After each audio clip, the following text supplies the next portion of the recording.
My name is Paxton Freeman. I'm a freshman here at the University of Alabama, and I'm a psychology major. My name is Meredith Bagley. I'm a professor in the Department of Communication Studies at the University of Alabama. My name is Brandy White, and I am from Greenville, South Carolina, and I'm a freshman at the University of Alabama. My name is Madeline Dukes. I'm a senior here at the University of Alabama, studying both communication studies and gender and race studies. I'm MG Knight. I'm a sophomore from Mississippi, and I'm double majoring in history and philosophy. My name is Matthew Wimberly. I'm a junior here at the University of Alabama, and I am a double major in management and marketing, specializing in healthcare management. My name is Justin Thompson. I'm a junior PR major here at the University of Alabama, and this past month I ran as the first openly gay SGA presidential candidate. A time when I felt unsafe at the university happened several months ago.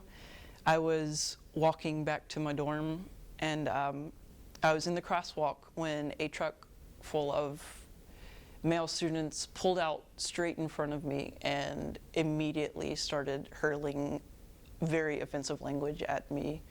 I had my headphones in and I could still hear it over that. I took it out and I got a clear listen at what they were saying, and it was horrifying. My first experience, actually in the first week of school, I was at a light by Sorority Row and I stopped for a red light, and next thing you know I got hit in the back of my car. So I get out and I get my insurance ready, and as soon as I step out, there's a white guy, a white frat guy. I guess he was slightly intoxicated, and I could tell by the way he was driving. He pulls around and just calls me the N-word and just pulls right off. And I was devastated because I almost felt dehumanized in a way. The same thing is happening with the elections. We have members from the Greek society who have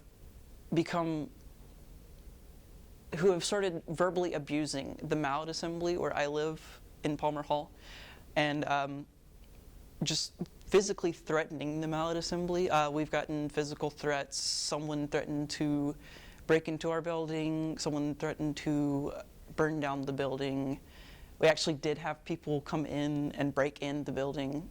And then when we told them to get out, they went out and they broke bikes. They damaged bikes. And the university just hasn't really said anything about it. There's been nothing aside from a police patrol for about 48 hours. That's it.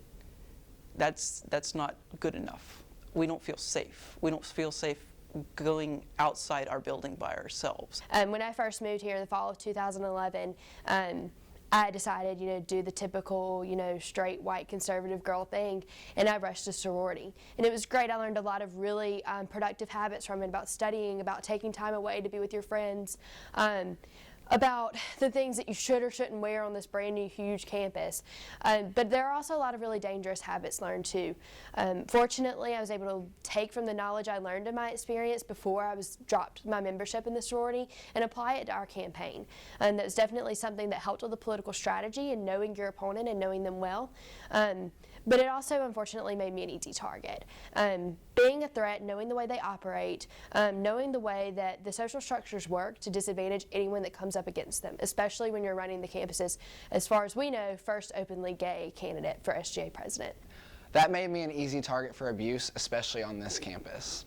My campaign team and I received harassment via social media, via text, via in person, and I just tried to avoid it completely, but some of it was just truly unavoidable. It's really disappointing. The University of Alabama's administration, their non-action with this issue. There's so many other students at this university that are still in the closet, that were in my situation that I was in just last year. And the fact that they're seeing these messages and this harassment that my campaign team and I have received, it's not going to lead them to be open with themselves and open with the rest of this campus. Receiving death threats and receiving volatile messages, drive-bys with nasty statements said, definitely affected my own safety as well. To this day, 10 days later, I'm still not sleeping in my own bed.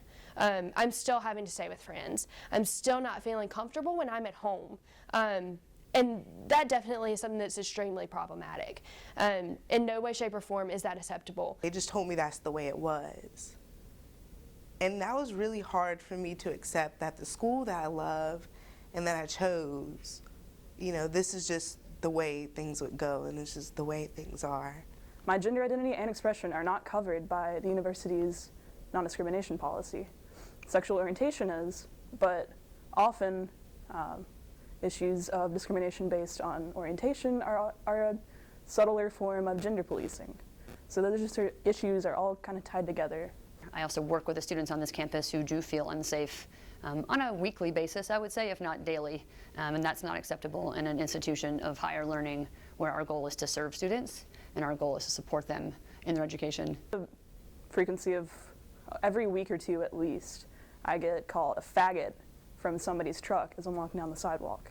Or, like, no matter which bathroom I choose, be it the men's or the women's room, I get, at the very minimum, just sort of looks of like, why are you in here? I've been fortunate enough to not have the experience of feeling directly unsafe myself on this campus, and that has to do with my age, my race, my faculty status. But I wanted to make a video today because I have chosen to make UA my home.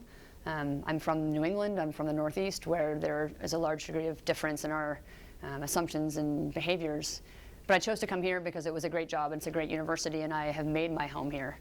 I live here with my family. It's taboo to talk about things like this. You don't discuss almost the racism that happens because it's just a passiveness. It's just the way it is here. And I refuse to believe that. And my only request is that we stop living in this colorblind almost mentality here, and that we have to confront that racism exists on this campus. My request of the university is to acknowledge that there is a lack of doing. There's a lack of actually acting upon these bad things. We're consistently ignored as queer individuals and as progressive individuals. Violent homophobia is not a part of UA's campus culture. It should never be a part of it, and we should take all steps we can to eradicate that. And I guess my request of the university is to stop being silent. In my opinion, in this situation, silence implies consent or support, and that's just not okay for a flagship university of the state of Alabama, one of the biggest, I guess the biggest university in the state of Alabama. UA is my home. I chose this place. This is not somewhere I want to continue to be unless the university can take that charge, know that in order for people to continue to stay here, people like me who are out of state, who are on scholarship, who have done our part, they're going to have to make sure that those people who kind of go against the way that social systems should work and the way that we should feel comfortable in our own home, that until you can correct those actions, we're never going to be the university we could be. The University of Alabama is my home. I love this university, but the fact that there's so many people of the higher ups at this university that are not willing to take a stand on this issue is incredibly disappointing. And if I had to go do it over again, I don't know if this is where I would choose home. UA is my home. I don't intend on leaving, and I want to see it be a safe place. And UA is my home, and this is the school I chose, and I love my team, and I will do whatever it takes to stay at this school, to make sure that others don't share my experience here. UA is my home, and I want to be proud of it, but I can't be proud of this.